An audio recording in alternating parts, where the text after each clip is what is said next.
Ok, donc je te retrouve aujourd'hui pour t'expliquer ce qui s'est passé depuis tout ce temps. Parce que dans ma première vidéo, je t'ai dit les vidéos tomberaient de façon hasardeuse et que si je pouvais filmer au plus, eh ben je filmerais au plus. La vérité c'est que j'ai eu un peu la flemme. Ensuite, j'ai fait beaucoup de choses en speed à mon taf, donc je vais pas te mentir que je vais pas sortir un caméscope ou quoi que ce soit. D'ailleurs, j'avais pas de caméscope. Maintenant, j'ai un caméscope. J'ai acheté un micro aussi. Je l'ai commandé, mais il arrive pas avant samedi. Donc, pour l'instant, c'est comme ça. Autre chose, comme tu peux le voir aux alentours, nous sommes dans un divin garage. La voiture, eh ben, elle dort au chaud. Et moi, je peux travailler au chaud, à l'abri des regards.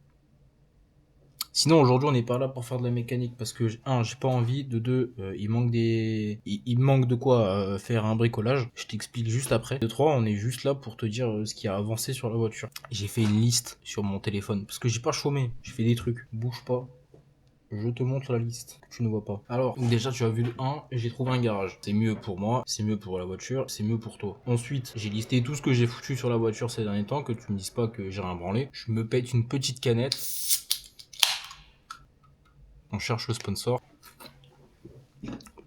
Je vais commencer par les problématiques que j'ai eues avec la voiture depuis que je l'ai. Je te liste ce que j'ai fait pour solutionner le problème ou pour ne pas solutionner le problème, comme dans deux cas.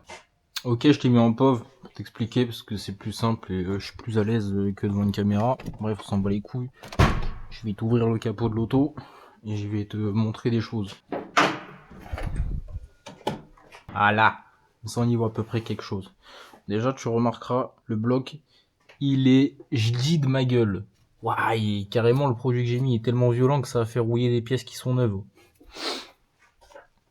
Ah, on en parle après de ça. Déjà j'ai fait un très gros nettoyage moteur. Donc c'est propre, il n'y a plus une trace d'huile. Enfin il y a toujours des petites merdes incrustées par-ci par-là, tu vois. C'est poussiéreux, tu vois. Mais c'est pas gras, pas de trace d'huile, rien. Bref, premier problème que j'ai eu, que j'ai ressenti, ça a été les gros problèmes de démarrage à froid sur la voiture. À froid, dès que le voyant de préchauffe s'éteignait, tu mettais un coup de clé. À démarrer, elle calait aussitôt. À le démarrer, elle tourne pas propre du tout et d'un coup elle cale. Pour pallier à ça, bien sûr je laissais accélérer. Sauf que tu laissais accélérer, ça te fait un gros nuage de fumée bleu jusqu'à ce que ça se stabilise et après vas-y ça part. Par contre à chaud aucun problème, tu vois ça se démarrait nickel. Donc dans un premier temps je me suis dit bougie de préchauffage. Avant de changer bougie de préchauffage, j'ai changé le relais de préchauffage. J'en ai pris un Doka sur Voco. Ça allait un peu mieux mais sans plus. J'ai changé les bougies de préchauffage que tu vois ici là. T'en as 4 là, t'en as une qui est cachée là. La plus chiante ça a été celle-là là. Celle-là, ça a été un enfer parce que y a pas de place. J'ai rien enlevé. J'ai juste enlevé la bougie.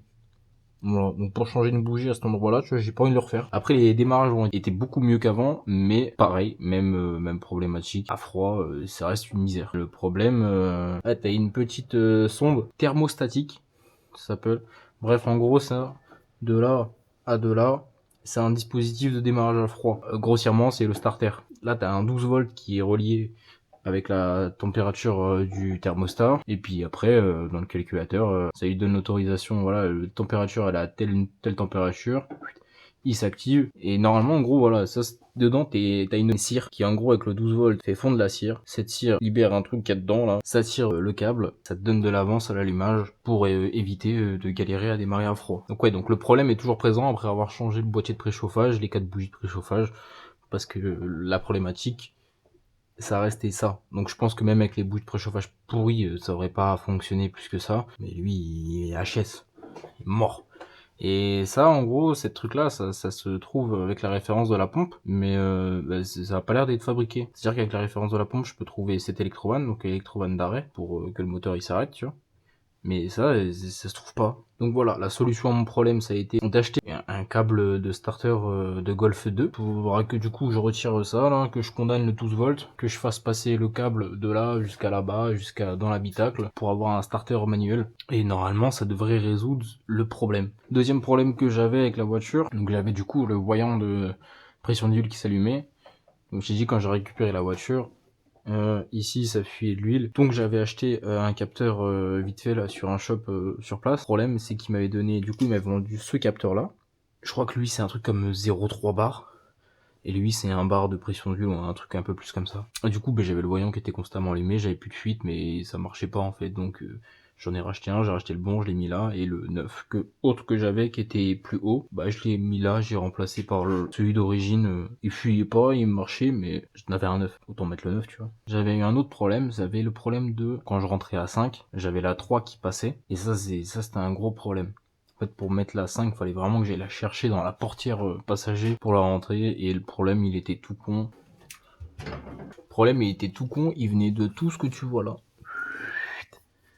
Ça va de ici à de là-bas, à de dedans la voiture. C'était juste toute la tringlerie de boîte en fait, qui était vieille au possible. Bref, j'ai tout racheté en neuf, j'ai tout rechangé. Et les vitesses, elles ont plus rien à voir. Et tu mets, c'est du beurre, ça rentre tout seul, c'est incroyable. Après, faut faire attention du coup, il y a un outil particulier à acheter que je dois avoir là. C'est ce petit truc là. Ça se met dans l'habitacle, tu lèves le cache sous le pommeau de vitesse et tu la cales à cet endroit-là. En gros, c'est pour vraiment te caler ton neutre correctement. Ensuite, j'ai trouvé quoi d'autre comme problème sur ce bagnole. Ici, à chaque fois que j'arrêtais la voiture et que j'ouvrais le capot, déjà que c'était dégueulasse impossible. Le refroidisseur d'huile là, c'était tout le temps gras. Et je pensais que j'avais une fuite d'huile. Mais en fait, à chaque fois que je regardais le niveau d'huile, il bouge pas, tu vois. Donc c'était les retours d'injecteurs là. Tu vois, là, ils sont souples. Et les autres, ils étaient secs qu'ils en pouvaient plus. Et elles étaient cassantes à mort. Ça était plus étanche du tout. Et dès que tu démarrais, tu voyais, là, t'avais du gasoil tout autour des puits d'injecteurs. Et ça coulait, du coup, d'ici, ça coulait là. Et comme là, il y avait un amas de merde, ben, ça ressemblait à une fuite d'huile. J'ai acheté les joints d'injecteurs aussi. Le jour où je veux les changer, je les ai. Autre problématique que j'avais, attends, qu'est-ce que je t'ai dit? Première vidéo, quand on a changé les deux courroies là, et tu devais pousser sur l'alternateur du coup pour détendre la courroie, parce que t'as pas de tendeur, enfin c'est en dessous il y a un ressort et c'est lui qui fait la tension. Et quand je poussais, tu vois, là je pousse, je sais pas si tu vas voir, c'est la voiture qui bouge. Avant la dernière fois je poussais, c'était la boîte qui se levait. Où j'ai changé tous les supports moteurs. Donc t'en as un ici.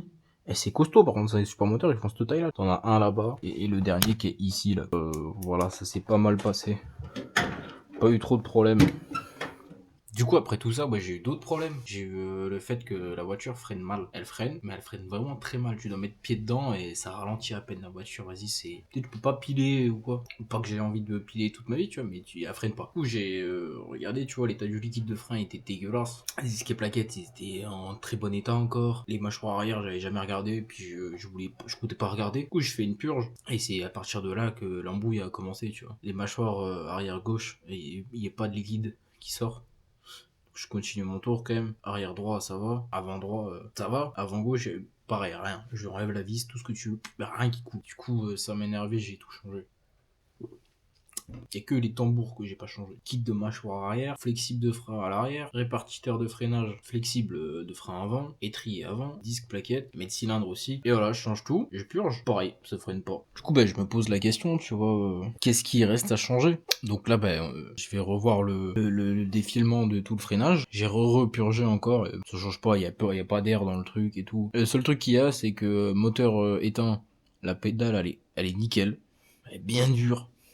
Moteur allumé, elle est spongieuse au possible, tu vois. Donc déjà, on va régler l'arrière. Ensuite, le répartiteur de freinage, pareil, ça se règle. Ensuite, il reste ça, quoi, tu vois. Du masterback, il y a cette durite là que moi, j'avais changé par une durite souple que j'ai trouvée, parce que de base, c'est une durite rigide, mais elle est pétée, enfin, elle était fissurée de partout. Autant c'est elle fait pas le vide, ce qui est possible. Autant c'est les durites qui sont flingués, ce qui est possible. Donc je sais pas. Ensuite, sinon, pour les choses lambda de la voiture, j'ai fait l'entretien, tu vois. Comme c'est un bloc à 200 000, je lui ai refait une vidange. J'ai mis de la 1040 cette fois. J'ai réparé ma vitre électrique. J'ai refoutu un bouton des vitres électriques côté passager. J'ai volé celui de derrière pour le mettre devant parce que les vitres à l'arrière elles marchent pas, mais j'ai pas envie de les réparer pour l'instant. J'ai réparé ma boîte à gants. J'ai réparé ma serrure. J'ai changé un rétro parce que je me suis fait casser un rétro. J'ai fait un soufflet de cardan et il faut que je fasse un soufflet crémaillère aussi. Ensuite, j'ai changé les pneus parce que précédemment je t'avais dit que ouais, les pneus étaient pas la bonne taille, donc je sais pas comment ils ont fait leur business. Hop là.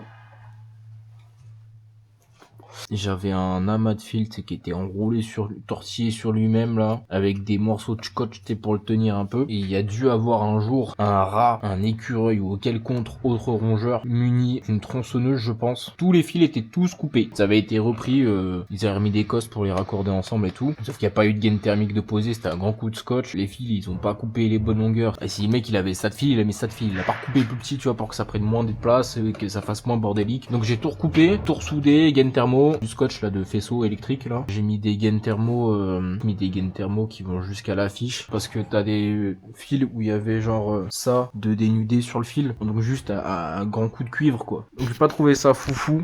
Même si c'est pas une essence, si tu peux éviter un problème, bah je préfère éviter le problème, tu vois.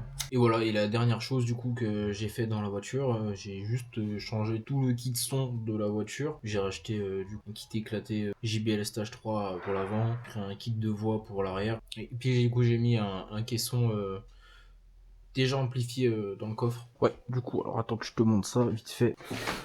Donc ouais, là j'ai mis du coup le kit éclaté à l'avant. Donc t'en as un là, là t'as le Twitter, pareil de l'autre côté.